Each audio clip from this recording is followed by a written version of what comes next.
Carlos Isu on the road to recovery, presented by Hoag Orthopedic Institute. Always happy to be joined by Dr. Alan Beyer.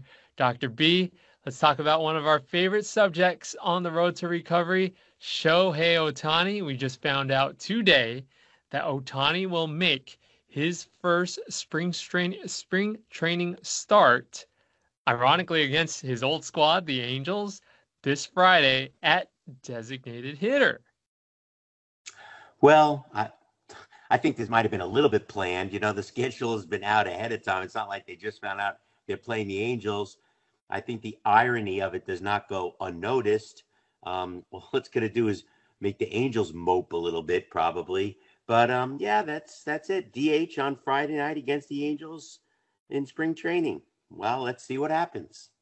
I know a lot of Dodgers fans, of course, are excited to see World Series champ Shohei Ohtani back in the batter's box. The last time we saw him, he was fighting shoulder issues in the World Series after that slide into second base that we saw. He had labrum surgery to repair it. And for you, Doc, what are you expecting to see in his first at-bats coming off the procedure? Well, labral surgery on the shoulder obviously does not take the same amount of time for rehabilitation as a Tommy John surgery on the elbow, especially for the batting motion as opposed to the pitching motion. It is his non-throwing hand, so let's keep that in mind, that had the shoulder surgery. I suspect, we'll see a little bit of rust. As much as you practice at spring training before the first game situation and hitting off a tee or whatever you do to get yourself game ready, there'll be some butterflies, there'll be some rust, there'll be some adrenaline, because Shohei's just that kind of guy. I think that he'll give us a credible performance. Of course, I have no statistics to back it up with because it's going to be his first appearance of the spring, but he certainly looks like he's in good shape, unlike certain other players who come to LA. I'm looking forward to him hitting as if nothing happened with that shoulder. I don't think it's going to be a factor. You mentioned adrenaline. I think it really was adrenaline that carried Ohtani throughout the rest of the Fall Classic after getting injured in Game 2 of the World Series. But we found out earlier this month also that Ohtani described the procedure as a complicated surgery. I don't know if you saw that too, Doc, but is that more so because it adds another bump in the road in his potential return to the mound? Well, I think it's a pretty straightforward surgery technically. We've been doing it for years. You use anchors arthroscopically to reattach the labrum back to the glenoid, which is the little cup of the shoulder joint. And then you just have to shut it down, let the tissues heal, and then slowly resume normal activities after 6 to 8 weeks, and slowly build up your strength and range of motion. I think the great unknown here, is that during that first 6-week rehabilitative process, when he really couldn't do much, he had been throwing, in terms of his elbow surgery at that point. He hadn't been throwing, actually he did throw off a mound a little bit recently, but at that point, he wasn't yet throwing completely, but he had to stop throwing because you just had your shoulder operated on, you're in a sling, you're immobilized, you can't throw even though it's your other arm that's doing the throwing. So did it set back a little bit? Delay is probably a better word than setback. His rehabilitation on the elbow, of course, because he couldn't do what he was doing up until that point to rehabilitate the elbow. So you got to say it adds 6 to 8 weeks to what your guesstimate was about when he could come back from the elbow injury and start pitching again. So now he has started throwing again, obviously, because we're 5 months out from the shoulder surgery. About 5 months. So he's back on track to rehabilitating the elbow. But when is he going to be ready to throw with that elbow? Certainly not by the time the season starts, by any stretch of the imagination. I've heard maybe May is when we could see him back on the mound. I'm not sure that's a wise decision. You take it one step at a time. let's see how he does with the hitting. Let's see that he remains valuable as a DH, and really gets in the groove. A lot of this is psychological too. You know, we're in a place here that we're not often in terms of a player coming back from several injuries. If he gets back into his groove, is hitting well, and he's obviously on his off days continuing to rehabilitate his elbow, you know, by the summertime might be reasonable. But, you know, we can talk a little bit about whether that's even wise. You know, this is such a stacked Dodger lineup. They don't really need him to rush back to their pitching rotation. They're pretty wealthy right now in terms of pitchers. So why rush it? So that gets into a point where I want to bring up an interview with ESPN senior baseball writer Jeff Passan, who was on Clinton and Friends, airing here on ESPN LA 7 to 9 a.m. every morning. And Passan goes into, similar to what you were talking about, a timeline for Ohtani's return to pitching. And he kind of portrays it with a very safe mindset. I genuinely wonder how you manage his desire to get back out there, the idea of it helping you winning because his stuff is so good, and the concern about what could happen long term if something goes awry in the rehab because he's had various upper body, injuries over the courses of the years.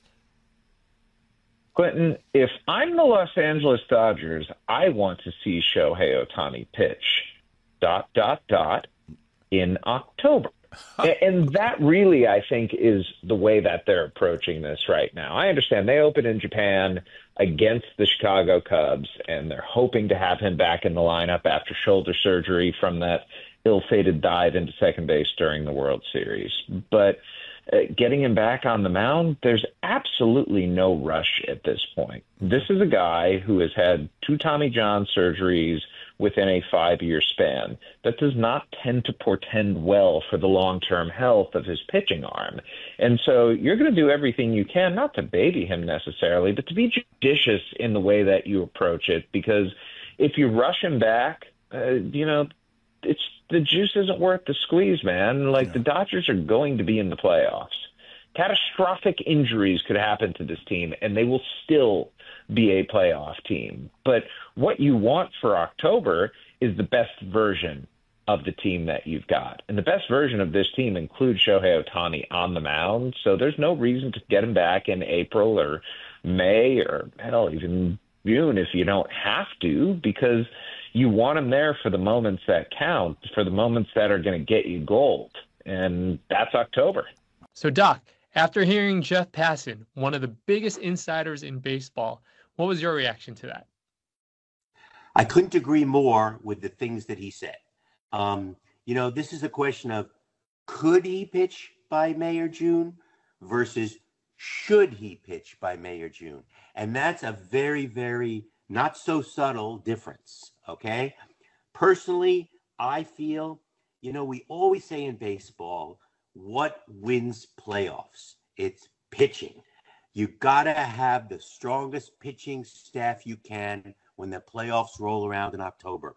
So if you guarantee that you're going to have this guy, and you can guarantee that he'll be able to pitch by October, if he's ever able to come back to pitch. Remember, we've had that discussion too. Nobody knows for sure that he's going to be able to return to his former pitching level. But let's say he can. By October, it's safe. Okay, enough. It's almost 2 years from the surgery, right? If the Dodgers can get to the playoffs without risking him injuring himself again, why take that chance? And the Dodgers are so strong this year, even with a couple of really big people going down, they're still likely going to make the playoffs. So you might as well keep all of your pieces on the chessboard and not risk, because let's say Ohtani goes back to pitch in June and he can't do it. He just isn't able to perform, or worse yet, he re-injures himself. He's done as far as pitching is concerned. And he might be done as far as hitting if they have to do something surgically for his elbow, right? So why not take the safe route? Keep him as a DH. Let him play in as many games as he can as a DH. The fantasy players who pick him up will love that, right? And then if he shows up in October, suddenly you're bringing in an arm that Major League Baseball doesn't have a book on him. Nobody's seen him. It's like a fresh face. It's like when Fernando Valenzuela first came to LA. The hitters were flummoxed with the way he looked up at the sky when he threw the ball, right? Batters didn't know what to do. They're going to be facing a Shohei Ohtani that nobody's seen for 2 years. There's no book on him now. So you're going to have this new weapon that nobody's prepared for and has been able to watch film on. And that's just a very, very formidable weapon. So I would say if I was making the decisions, I'd say hold him out to the fall and let him pitch in the fall. Dr. B, you're saying the Dodgers could have another advantage going into the World Series and going into the postseason, as if they needed another one? Just what they need, right? The fans will be disappointed, especially that whole Japanese contingent that has more eyeballs on the Dodgers than America does. And the Dodgers are opening the season in Japan, so they're going to be the most eager to see him. But if he's batting .320 and parking it and stealing bases and doing everything else at the plate, people are going to be satisfied with that. And then imagine the absolute hysteria that will happen if he comes out and starts pitching in the playoffs. That's how I would play that hand. But I'm not a major league general manager. Hey, we're all waiting for Coach Roberts or Skipper Dave Roberts to get extended. But if he doesn't, Dr. B, you might be able to put your name in the hat. No, I'm the doctor in the dugout. I am not the manager in the dugout. Far too much stress. What I do is far easier for my stomach and my ulcers to handle. Dr. B, thank you very much for joining us always on the Road to Recovery, presented by the Hoag Orthopedic Institute. I know, Doctor in the Dugout, you're staying in the dugout for a little bit, right? Little hiatus for the next few weeks because all the Angels spring training games are on Saturday at 12 noon, which is my broadcast hour. So I have to give it up for a couple of weeks. But we'll be back March 15th and very special March 22nd. We're going to be doing our broadcast live from the Hoag Classic at Newport Beach Country Club. So that'll be fun. Fans and listeners, just come on out and visit us. We're going to be taping a lot of the plays during the week, and we'll be broadcasting live on Saturday the 22nd from Newport Beach Country Club. Come on out and watch the Champions Tour. Those guys are a lot of fun to watch. Doc, I can't believe it's that time of the year already. The Hoag Classic is back. Okay. Thanks, Doc, for joining us on the Road to Recovery, and thank you, and we'll see you next time. ついにこの時がやってきました。ロサンゼルス、ドジャースの一員として、大谷翔平がスプリングトレーニングで打席に立つ瞬間が目前に迫っています。それも、なんと古巣のエンゼルス戦。これほどドラマティックな展開があるでしょうか。彼が昨シーズンまで戦った仲間たちと対峙することになるこの試合は、単なる調整の一戦ではなく、特別な意味を持つものになるに違いありません。ドジャースファンの皆さん、この特別な瞬間を全力で楽しむ準備はできていますか。昨シーズン、ワールドシリーズで肩の負傷を抱えながらも最後まで戦い抜いた大谷翔平、その姿に心を打たれた方も多いはず。そして、ついに彼が新たな旅路を踏み出します。この試合は、単なるスプリングトレーニングの試合ではありません。ドジャースという新たなチームで、大谷翔平がどのような一歩を踏み出すのか、その答えが、この試合に詰まっています。彼のスプリングトレーニング初戦は、ただの練習試合ではありません。これは、新しい挑戦の始まりでもあり、彼が再びフィールドに立つことの意味を実感する瞬間でもあります。肩の手術を乗り越え、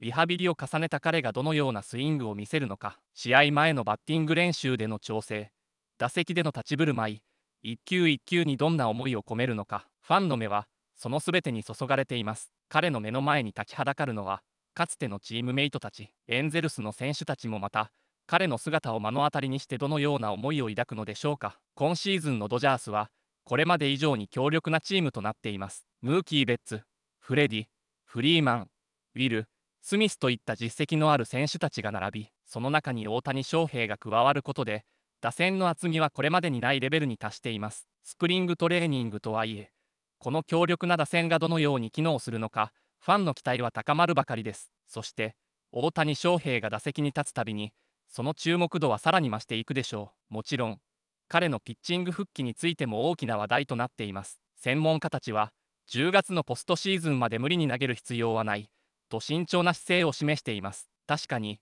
怪我のリスクを考えれば、急ぐべきではありません。しかし、ドジャースには十分すぎるほどの投手陣が揃っています。焦げる必要はなく、じっくりと万全の状態を整えた上で復帰することが最善の選択となるはずです。そして、もし大谷翔平がポストシーズンでマウンドに立つことになれば、それはドジャースにとって計り知れないほど大きなアドバンテージとなるでしょう。彼はすでに打者としてはワールドクラスの実力を証明しています。そして、もしピッチャーとして復帰した場合、対戦相手の打者たちは完全に未知の脅威と対峙することになるのです。大谷翔平の投球を研究するデータは、この2年間存在していません。つまり、彼がポストシーズンで登板すれば、相手チームは全く新しいピッチャーと戦うのと同じ状況に陥るのです。これは、ドジャースにとって極めて有利な要素となるに違いありません。この展開を想像するだけで、興奮が止まりません。ドジャースファンとして、そして野球ファンとして、これほどワクワクするシーズンはなかなかありません。彼がスプリングトレーニングでどのような調整を行い、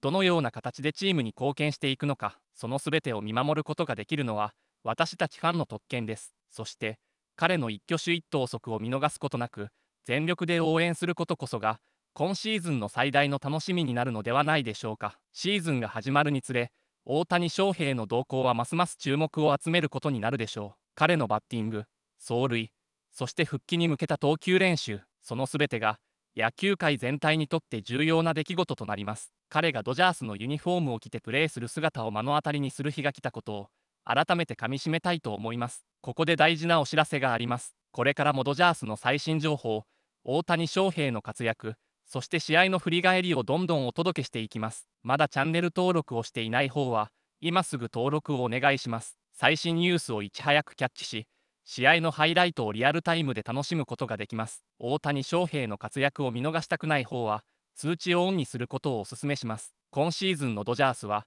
間違いなく特別なものになるでしょう。チームの団結力、選手たちの情熱、そしてファンの皆さんの応援が一つになった時、最高の瞬間が生まれるはずです。これからも皆さんと一緒に、この歴史的なシーズンを見届けていきたいと思います。さあ、新しいシーズンの幕開けです。大谷翔平と共に、ドジャースの新たな歴史を作る瞬間を楽しみましょう。